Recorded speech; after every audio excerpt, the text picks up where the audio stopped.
Thank you, Mr. Chairman. Governors, I guess thank you for being here today. This was staged to be it was bound to be, political conflict here. But I'd like to get pretty real with each of you. I know Governor Walsh pretty good. He and I came to be, believe it or not, America, Governor Walsh and I came to be quite friendly. I consider him a friend for many years. And it was fascinating that we disagreed on almost everything politically. I doubt there was a vote we had in common, but I'm pretty sure I could call Governor Walsh and get a straight answer, even now, at least in private.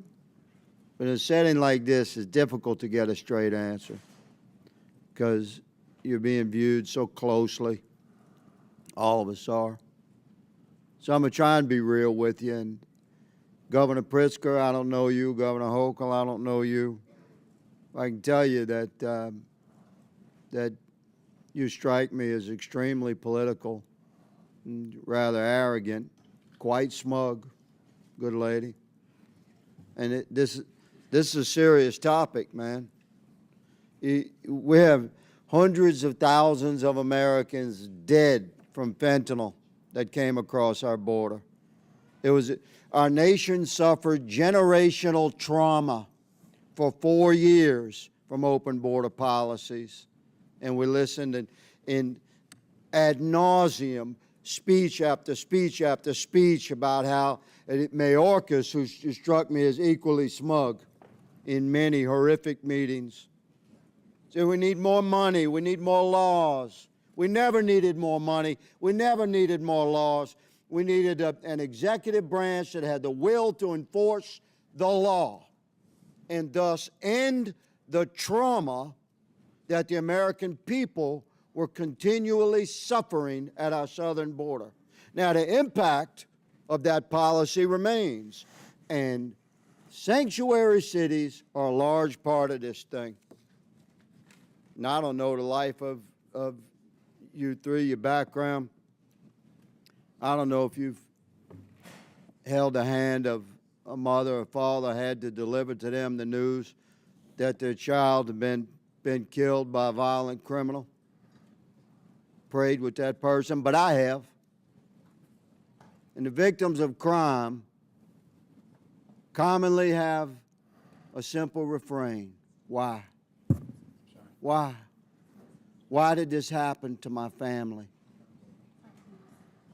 And I'm going to ask you, Governor Pritzker, and you, Governor Hochul, what do you say to those people when, have you ever had the courage to speak with one in person, in private, without cameras, and when they ask you why was this horrible person invited to Illinois or New York?